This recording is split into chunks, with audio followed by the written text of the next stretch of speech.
Today's very casual talk lane session. I have a friend here, John the Chacko. Welcome today.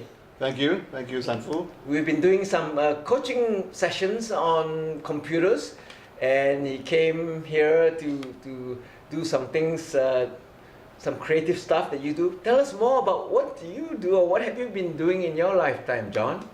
Me. It's a long story. Actually, it starts with you in 1971 in St. John's, right? You might recall. Right. Maybe earlier than that, maybe in 1968, when I first came to St. John's Primary. Right. Well, since then, it's been a long, rewarding journey.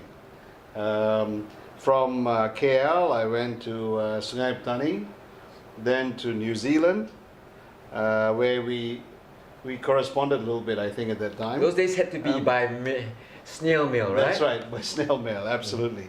And then in Australia, and then my job took me to 11 countries around the world. So I've been in every continent, worked in every continent, brought up my kids across the world. They've been to, I think, 8 schools before they entered university. But it's been a brilliant experience for me, for my wife, and for my kids. Wonderful. And I happen to know your wife too, right? I didn't know that until later on.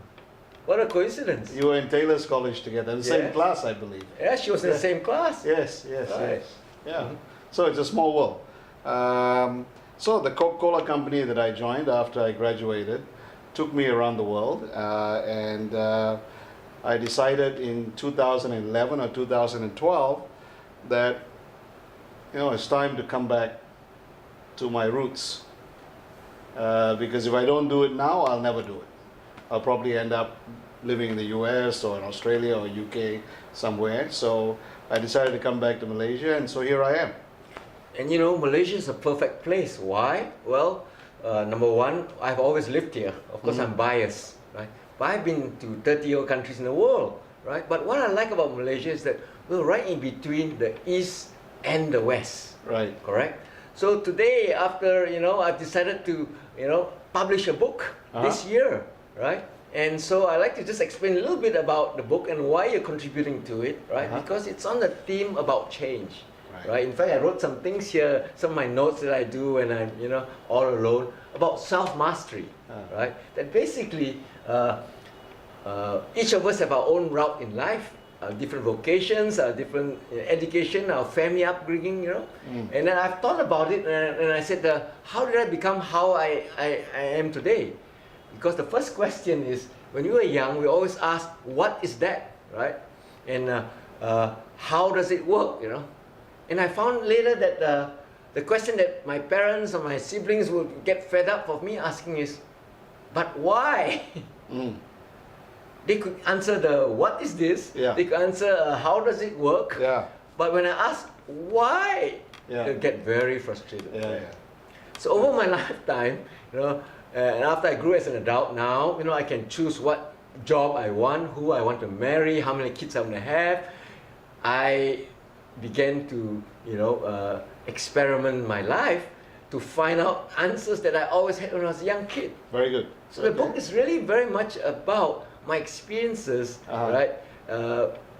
And what I've learned, not just my own experiences, but what I've gleaned from other people.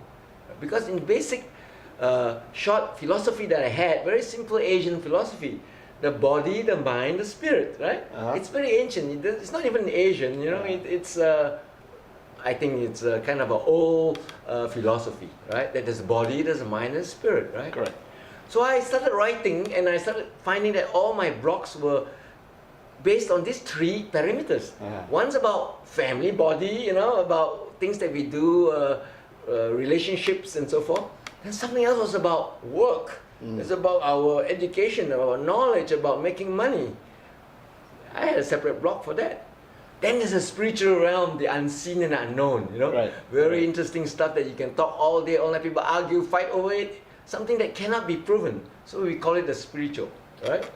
So from there, today, I basically made it simple. It helped people to find out a lot of the why questions. And in order to answer a lot of the why questions, it involves the what if question. Because you see, what if is a way of critical thinking. Right? If you want to plan something, do a website, you want to consider a career as you want to consider whether you want to marry, you got to simulate in your mind, what if I got married? You know, what will I be doing? Possibilities, right? Yeah. All the possibilities. Right. So it's converting from a what if, and then eventually when it gets to answer the why question, it's more philosophical. That's more religious, spiritual. Yeah, call it different names, but it's finding that purpose, right? That purpose, right? And lastly, of course, you can think all this. You can be a philosopher. You need action, right? When are you going to do it, right? Yeah, that's why I call the head, heart, and the hand. So the head will conjure up a lot of things, a lot of good thinking, a lot of good strategy. The heart will say how you're going to connect with people around it. But if you don't have the hand to do the work and to action it, it all remains as a plan, as a strategy, and never gets down to action. So a lot of people never get married, never start off that business, never did a job that they want to do because their parents said, you should be an engineer. And I saw somebody talking to me like that. He still asked me a question 30 years later. Should I have listened to my mother? So I knew that that guy's having some kind of, what do you call that?